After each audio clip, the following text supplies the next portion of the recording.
আদম আলী সালামের দুই ছেলে, হাবিল এবং কাবিল। কাবিল হাবিলকে হত্যা করেছে। আর এটা কোনো মেয়ে সংক্রান্ত বিষয় ছিল না, যেমনটা অনেকে বানিয়েছে। এটা ছিল এই কারণে যে হাবিলের কুরবানি কবুল হচ্ছিল, কারণ হাবিল কুরবানি করছিল আল্লাহকে সন্তুষ্ট করার জন্য।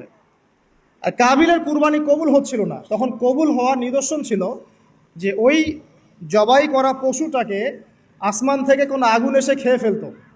এটা হচ্ছে কবুলিয়তের নিদর্শন। এখন এটা নাই। তো কেন আমার ইবাদত কবুল হচ্ছে না? ওটা হচ্ছে এই হিংসার বশবর্তী হয়ে কাবিল হাবিলকে হত্যা করেছে। আর হাবিল বলছিল যে তুমি যদি আমাকে হত্যা করার জন্য হাত বাড়াও, আমি তোমাকে হত্যা করার জন্য হাত বাড়াবো না। এটা ছিল হাবিলের কথা। কাবিল যখন হত্যা করে ফেললো, এরপর সে তার ভাইয়ের লাশটা নিয়ে বসে আছে।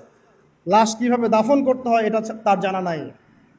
আল্লাহ পাক তখন কাককে পাঠালেন। আল্লাহ পাক কাককে তখন পাঠালেন। সে তার ঠোঁট দিয়ে মাটি খুঁড়ে দেখিয়ে দিল কিভাবে মাটি খুঁড়ে দাফন করতে হয়।